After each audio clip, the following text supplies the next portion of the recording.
The Hoover police shooting of E J Bradford Jr. and the protests that follow put the city of Hoover under a national spotlight, not the kind of focus the city invites.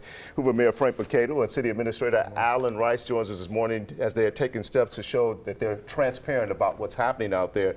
Mayor Brocato, there's so much to unpack in this situation, but let's begin with the video of what you can tell us about the video. What will the video actually show? Will they actually tell us what actually took place in the Galleria that Thanksgiving night? Well, let me say there are many pieces of evidence. There are probably lots of videos. I have not seen any video at all. And you got to remember, Art, that everything that we have was turned over early on in the investigation to first the Jefferson County Sheriff's Department, who was the original agency that was going to investigate, and then that had to be turned over to ALEA, the Alabama Law Enforcement Agency. So all of our information has been turned over to them. And remember, we are being investigated. So we are cooperating in every way to make sure that ALEA has all of the information that they need to get to the bottom of this, because we all want to get to the truth at the end of the day.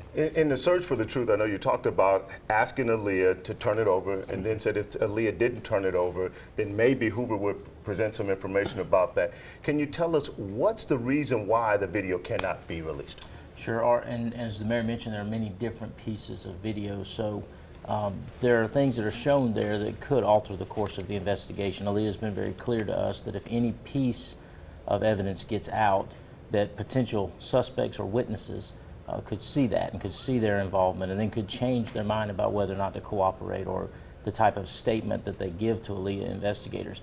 That will not serve this quest for the truth that the mayor mentioned. That's the only way that we all know exactly what happened on November 22nd. I know there's still so much to unpack about the situation, but the officer is on paid administrative leave right now. That's correct. Can you tell us, is it possible that officer may end up facing some charges? Well, that'll be a decision of the district attorney. Again, that piece is so critical that we know that if that occurs, that it was correct. And so that follows a professional and correct investigation.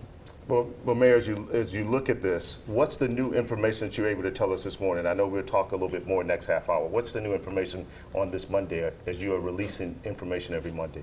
Well, we'll have a statement again this morning, as we have said we would do. We promised that, and so we'll wait to see what that is.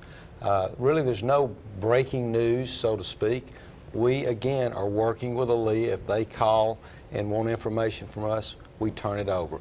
I've not had any communication with them now in about 7 days. Well, we want to talk about the healing process. Sure. And also, the protests, how that's impacting the city of Hoover. We'll do that next half hour. But Mayor Frank Brocato and Allan is with us this morning, and we're talking about the situation in Hoover. We'll talk more about it in our next half hour. Great. All right, guys, thank you. And Lee, let's go over to you.